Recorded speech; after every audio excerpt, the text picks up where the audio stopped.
네, 이 정치권에는 영원한 적도 또 영원한 동지도 없다는 말이 맞는 말일까요? 한때 이 정치적 동지였던 안철수 의원 그리고 박원순 서울시장, 지금 서울시장 후보를 내느냐 마느냐, 지금 민주당의 입장 조금 전에 들어보셨습니다만 이 문제가 지금 지방선거의 가장 큰 관심 중에 하나로 떠오르고 있습니다. 네, 이 문제와 관련해서 좀 얘기 나눠보겠습니다. 정군기 홍익대 교수와 정현정 배재대 공공정책학과 교수 나와 계십니다. 안녕하십니까? 네, 안녕하세요. 네, 안녕하십니까?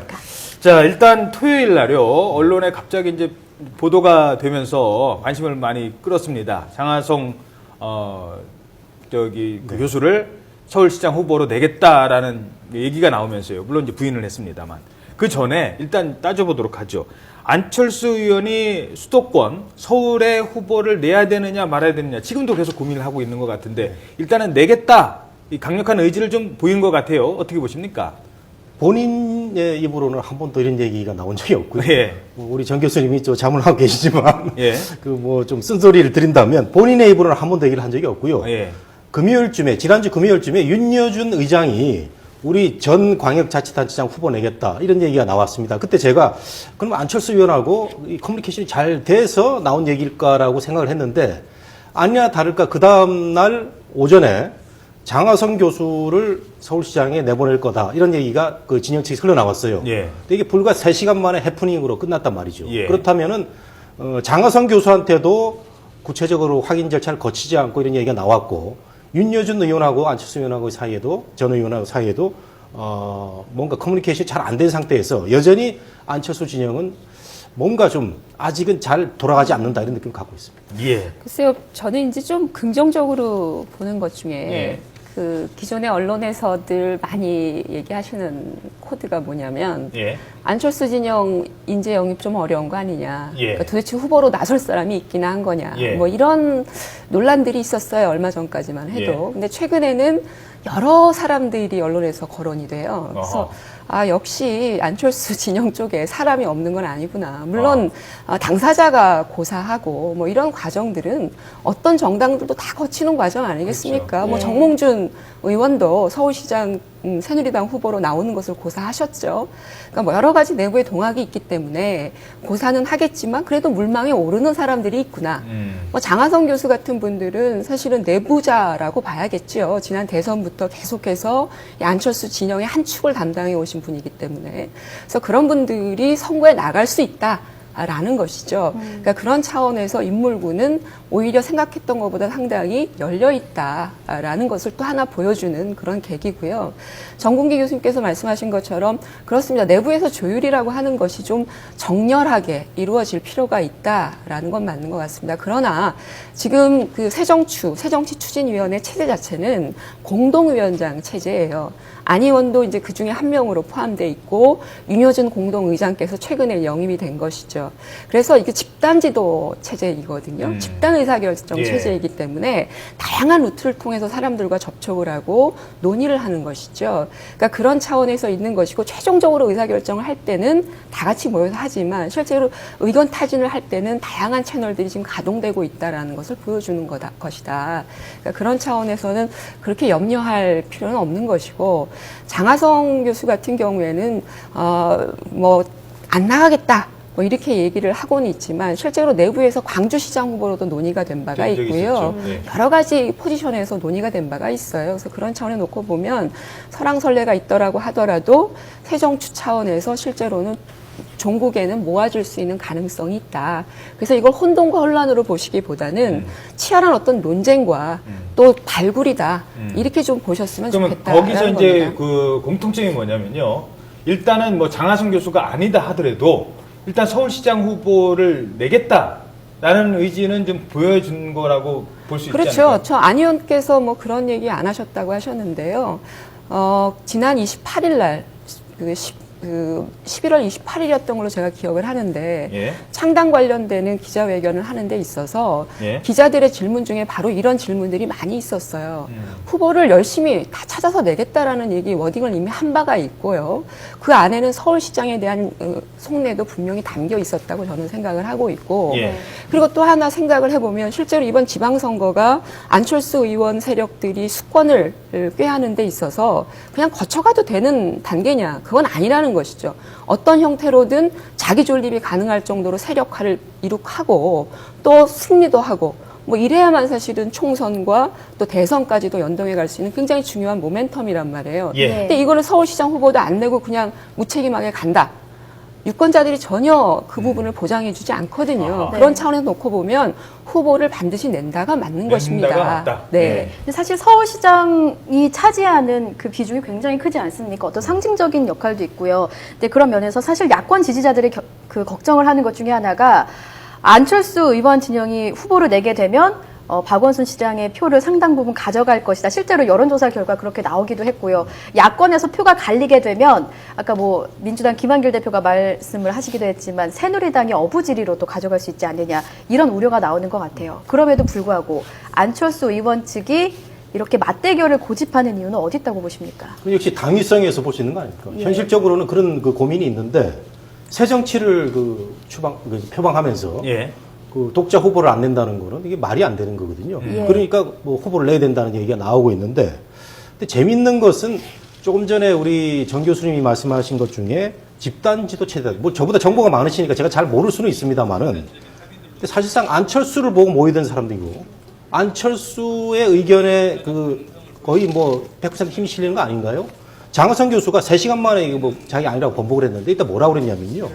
인터뷰도 여러 군데 그 각사 언론사에 인터뷰를 해가지고 나 현실 정치에 관심 없고 안 나간다. 네. 잘못된 거라고 분명히 얘기를 했고요. 그러면서 뭐라고 그랬냐면 안철수 의원이 회의하다가 지나가는 듯한 그 말로 한번 나가겠는 게 어떻겠느냐 이런 얘기를 했다고 그럽니다. 그러다 보니까 이런 게 흘러나온 거거든요. 그런 점에서는 그 안철수 진영의 이 독자 후보를 내야 된다는 그 여러 가지 강박감이라든가 조급함이 읽히는데 새 정치를 들고 나와서 한 20%에서 30% 지지를 받는다면은 좀 더 이 과정을 신중하게 해가지고 국민들한테 더 지지를 얻는 이런 방법을 모색해야 되지 않나 그 생각합니다. 민주당의 야권 분열 그 문제는 사실은 뭐 고민이 되죠. 우리가 기존의 어떤 선거 구도 자체가 그래 왔잖아요. 예. 그 유권자들 입장에서는 두 개의 선택지를 놓고 선택을 해야 되는 그런 제한된 구도 하에서 아마 선거를 치르게 되면 민주당의 논리가 맞을 것입니다. 예. 네. 그러나 우리가 추구하는 그 이번에 안철수 지금 정공기 교수님께서 말씀하신 것처럼 새정치 세력들은 기본적으로 재편을 고민하는 것이죠. 어허. 이른바 구도를 어떻게 바꿔나갈 거냐. 예. 우리가 87년 이후에 계속해서 고착되어 온 이 양대 정당 구도가 국민들의 민생을 풀어가는 이런 과정들에서 효과가 없다라고 하는 심판들이 유권자들의 일련의 선거에서 이루어졌단 말이에요. 그렇다면 이것이 어떻게 바뀌어야 되는가에 대한 고민이 함께 들어가 있는 선거죠. 그런 의미에서 안철수 세력의 이번 지방선거는 중대 선거입니다. 예. 크리티컬 선거란 말이에요. 예. 굉장히 중요한 선거라는 것이죠. 그러니까 그런 차원에서 놓고 보면 야권 연대가 과연 이런 야권과 정치권의 개편을 수행하는 데 있어서 굉장히 효과적인 수단이냐? 아니다라고 보고 있는 것이죠. 그것을 입증하는 굉장히 중요한 기회라고 하는 것이 안철수 진영의 생각이다라고 하는 근데, 것이고요. 예. 또 하나는 제가 말씀드린 것처럼 지금 민주당이 얘기하는 건 뭐냐면 야권의 파이가 이만큼이면 안철수 진영이 예를 들어서 일정한 파이를 떼나가면서 야권을 분열시킨다. 그래서 새누리당이 이긴다라는 얘기인데요. 안철수 의원을 비롯해서 안철수 신당을 지지하는 지지층을 잘 볼 필요가 있다라는 겁니다. 그 지지층 안에는 야권 지지자도 있지만 실제로 새누리당과 보수 진영의 지지자들도 상당수 포함돼 있어요. 중도층도 있고. 그럼 이건 확장이 이루어지는 것이지 파이를 갉아먹는 게 아니라는 겁니다. 근데 민주당 혼자서 예를 들어서 통합을 통해서 연대를 통해서 경쟁을 하게 되면 실제로 중도와 보수의 일부 진영들은 이탈을 하게 되는 것이고 예. 더 오히려 새누리당을 결집시켜주는 효과를 창출할 수 있다는 것이죠. 그러니까 그런 차원에서 민주당은 안철수 진영이 갖고 있는 지지 기반의 성격을 전혀 파악하고 있지 못하다. 그러니까 그래서 아직까지도 야권 연대, 야권 분열의 논리를 얘기하고 있다. 저는 그렇게 보고 있습니다. 그러니까 지금 말씀하시는 걸 이렇게 들어보니까 안철수 신당 지지자들은 꼭 민주당 지지자뿐만 아니라 그렇죠. 기존의 새누리당 지지자도 있기 때문에 굳이 그게 지금의 1대1 구도에서 뭐 1대 0.5, 0.5 구도는 아니고 그게 다른 구도로 만들어질 수 있다. 네. 적어도 0.7이나 8은 만들 수 있다. 그렇습니다. 네. 예. 그런데요, 뭐 제가 조금 질문 더 드리면 지난번에 노회찬 전 의원이 서울시장 네. 후보에 나갔지 않습니까? 그때 노회찬 후보가 얻은 표가 한 뭐 몇 퍼센트 안 돼요. 근데 그 표차 때문에 사실은 결과가 바뀌는 그런, 그러니까 이번 선거도 새누리당 후보와 민주당 후보, 그러니까 박원순 시장과의 어떤 박빙의 승부에서 그렇게 가지 않을까라고 염려를 하시는 분도 있는데 그런 그걸 부분은 똑같이 어떻게 보실 필요가 없는 게요. 안철수 신당의 후보자가 실제로 그 노회찬 전 후보가 얻었던 만큼의 그런 아주 정도는 저조한 아니겠다. 예. 그런 지지율을 얻고 있지 않다라는 게 지금의 현실인 거잖아요. 예, 그렇죠. 그러니까 신당 지지율만 놓고 보더라도 우리가 후보와 신당의 어떤 인기도가 같이 간다고 전제했을 때는 그 정도 이상의 파괴력 그리고 민주당의 어떤 지지를 넘어설 수 있는 가능성도 있는데 지금 필요한 건 뭐냐면 플러스 알파라는 거죠. 예. 야권 플러스 알파를 추구해 갈 수 있는 경쟁력 있는 정당 또는 경쟁력 있는 후보가 누구냐 이게 관건인데 민주당이 사실은 지금 실제로 그런 것들을 할 수 있는 대안을 갖고 있느냐 그렇지 않다라는 것이잖아요. 그런 차원에서 안철수 세력이 실제로 그걸 할 수 있다면 충분히 할 수 있는 구도를 만들어가는 것이 필요하다라는 것이고 당연히 안철수 세력 입장에서는 그렇게 생각을 하겠죠. 예. 자신들이 그걸 할 수 있다라는 어떤 의지를 갖고 있겠죠. 예, 알겠습니다. 그 정 교수님께 요 질문 하나 드리죠. 그 안철수 신당의 창당을 해서 어떤 기호라도 통합을 해서 간다면은 괜찮겠는데 지금 상황이라면 신당 창당은 그 뒤에 문제고 그러면은 누가 안철수 신당 후보인지 게다가 이게 서울시장뿐만 아니라 구청장은 낼 건지 말 건지 뭐 이런 것도 있고요. 신당 창당이 6월 전에는 이루어져야 된다고 보십니까? 아니면 그 이후에 이루어져야 된다고 보십니까? 어떻게 보십니까? 신당 창당 시점도 되게 중요한데. 안철수 의원이 얘기를 안 하니까 뭐 국민들도 궁금하고 저도 궁금한데 예. 사실은 새 정치를 그 표방했으면 당을 만들어야죠. 근데 창당 로드맵 아직까지도 안 나오고 있습니다. 비전 정책 안 나오고 있습니다. 윤여준 의장 끌어들여가지고 대신 얘기를 하게 하는데 윤여준 의장은 급한 것 같아요. 뭐 당을 만들어 본 사람이니까 빨리 만들어가지고 후보 내야 되는데 뭐 이런 그 여전히 그 안철수 의원의 지나친 신중함이 이 절차를 굉장히 이제 촉박하게 만들고 있다 이런 얘기를 하고 싶고요. 지금 제가 사는 지역에서도 안철수 진영에 몸담고 싶어하는 사람들이 많은데 뭐 안개 속으로 아무것도 안 보이니까 뭐 어쩔 줄 몰라 하고 있고. 그래서 저는 이 안철수 의원이 이번 지방선거에서 현실적인 이익을 어느 정도 포기를 하더라도 그 이유를 간다면 또 그것도 뭐 일리가 있다고 보는데 지방선거에서 또 그 눈앞에 보이는 이익을 포기하는 것 같지도 않아요. 지금 네. 뭐 번호 갖고 또 송호창 의원은 얘기하고 있지 않습니까? 예. 번호 없애야지 우리가 유리하다 이런 얘기도 하고 있고. 그래서 분명하게 저는 얘기를 좀 했으면 좋겠습니다. 6사 지방선거에서 우리가 좀 손해를 보더라도 우리는 새 정치를 위해서 길게 간다 이런 얘기를 할 것인지 아니면 6사 지방선거에서 우리가 뭔가를 보여가지고 정말 그 새로운 신진 세력으로 등장하겠다 얘기 없습니다. 예. 사실은 그 밖으로 내세워진 어떤 명분은 새 정치와 어떤 우리 정치의 구조 개편 목적을 가지고 안철수 세력들이 이번 지방선거에 임할 것이다라고 얘기를 하지만 궁극적인 어떤 정치적 목적은 실제로 집권일 겁니다. 그러니까 대통령 선거일 것이고 안철수 의원 개인의 입장에서 봐도 그럴 것이다라고 그렇겠죠. 하는 네. 차원에서 놓고 보면 이런 어떤 일련의 그 선거들에 대한 다소 전략적이고 정무적 판단이 필요할 거다라는 생각이에요. 그러나 우리가 엄연하게 현재까지 합의된 내용은 창당은 한다라는 거 아니겠습니까? 저는 실제로 이제까지 창당 준비 작업들이 내부에서 충분히 이루어지고 있다라고 보고 있거든요. 예컨대 정국 교수님께서 말씀하시는 여러 가지 당 비전의 문제라든지 당의 어떤 하부 조직의 문제라든지 이런 것들은 어느 정도까지는 가시적으로 내용적으로 지금 갖춰져 있어요. 근데 문제는 이런 것들을 총체적으로 해서 신당 이름을 띄우고 밖에다가 발표를 하는 이 시점의 문제만 남아 있는 것이고 그 시점의 문제는 실제로는 지방선거뿐만 아니라 보궐선거 또 총선 이런 모든 일련의 선거를 놓고 정무적 판단을 최종적으로 내려야 된다라는 것일 거예요. 예. 그럼 만약에 이런 것도 안 하면서 준비도 안 하면서 마치 언론에서 얘기하는 것처럼 당을 만들 것처럼 간이나 보고 이런 건 아니다. 내용적으로 갖추어져 있고 갖추고 있다라는 정도만 말씀을 드립니다. 알겠습니다. 그럼 실질적으로 6월 이전에 신당이 창당되지 않을 수 있다고도 또 보시는 겁니까?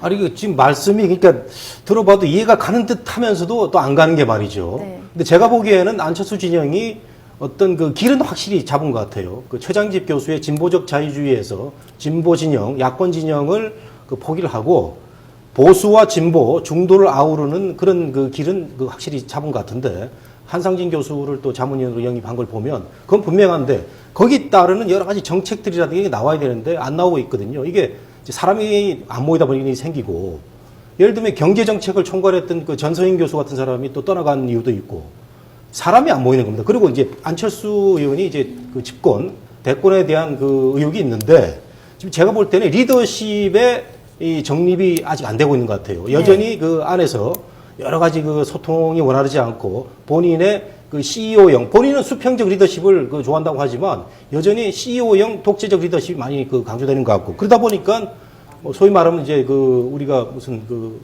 하투판에서 삑사리가 나고 골프 연습장에서 이거 오비가 나는 이런 현상인데 예. 이거 굉장히 중요한 문제입니다. 그, 안철수 아니요. 리더십. 그 예. 정몽희 교수님께서 말씀하시는 팩트 자체는 동의할 수 없으나 기본적으로 그 국민들에게 사실은 보여지면서 가는 창당의 과정, 그러니까 감동을 주는 창당의 과정이 없다.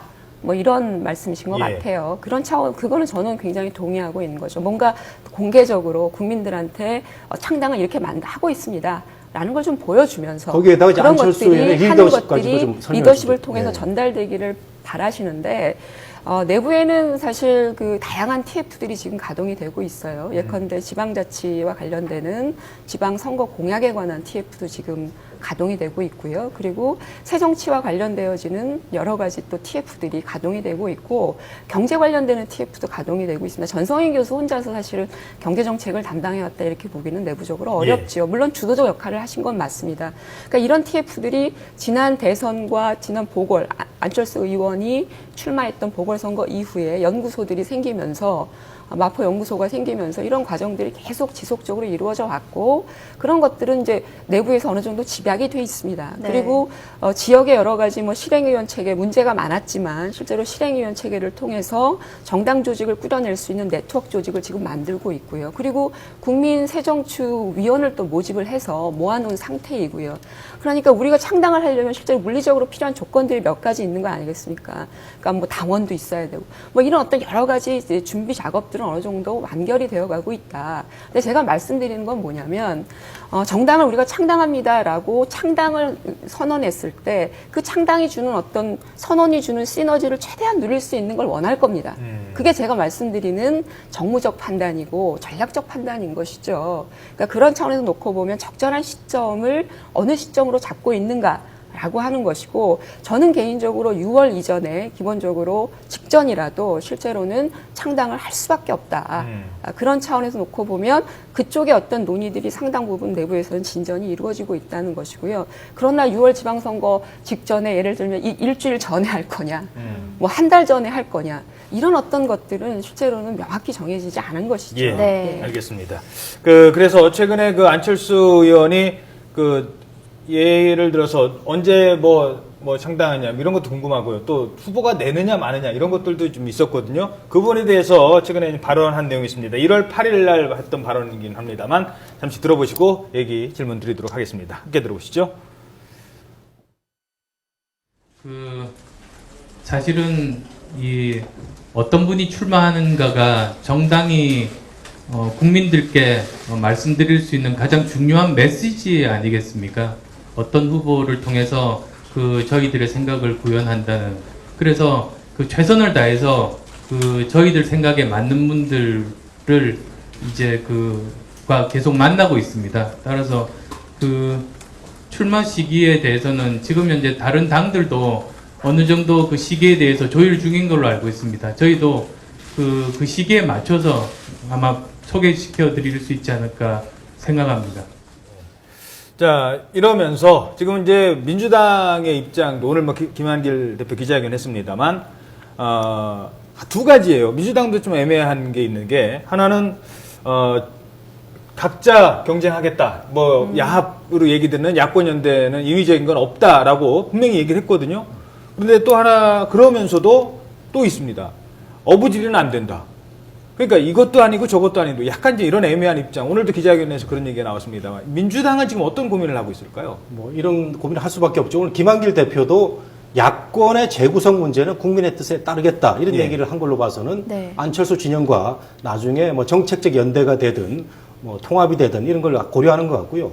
근데 민주당이 그 고민의 그 깊이가 굉장히 깊었는데 최근에 조금 경감된 것 같아요. 예. 왜냐하면 그 민주당의 지금 잠재 후보군들이 각 지역에서 지지율이 좋습니다. 뭐 박원순 시장도 그렇고 광주 전남 이런 점에서는 안철수 진영이 고민을 해야 될 부분인데 여전히 조금 전에 그 우리가 봤듯이 안철수 의원께서는 계속 좋은 후보 얘기만 하고 있는데 아니 새 정치를 하면서 조금 전에 말씀하신 대로 그 어떤 그 창당이라는 그 말을 만들어낼 때 그 시너지를 폭발시키기 위해서 그걸 계산하고 있다. 이거 사실 새 정치하고 안 맞는 거 아닙니까? 우리 국민들한테 안철수라는 그 새 진영이 정책은 어떤 거고 어떤 비전을 갖고 있고 우리나라를 어떻게 만들 것에 대한 그 지금 나와야 됩니다. 지금 5개월, 5개월 남았거든요. 그런 점에서는 안철수 의원이 이제는 리더십을 발휘할 때다. 저는 이렇게 봅니다. 예, 알겠습니다. 그 판단하는 짧게 것 한 자체가 30초만 시간 드리겠습니다. 예, 그 뭐 말씀 나쁜 건 아니고요. 표현하시려면요. 이미 예. 그 민주당 쪽에서는 내부의 우원식 최고위원이 명확히 얘기했죠. 야권연대는 민주당이 바라보는 야권연대는 빅텐트론이고요.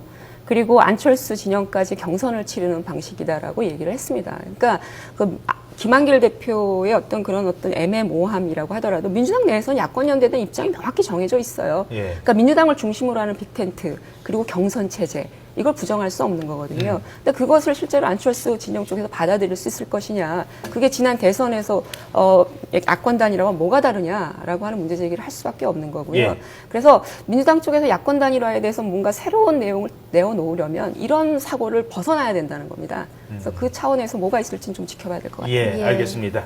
그러니까 뭐 야권 연대를 하려면 내 밑으로 들어오라. 이거는 이제 아니라는 거 그렇죠. 아니겠습니까? 너무 많이 했잖아요. 예, 네. 알겠습니다. 지금까지 정군기 홍익대 교수 그리고 정현정 배재대 교수였습니다. 오늘 말씀 고맙습니다. 네, 고맙습니다.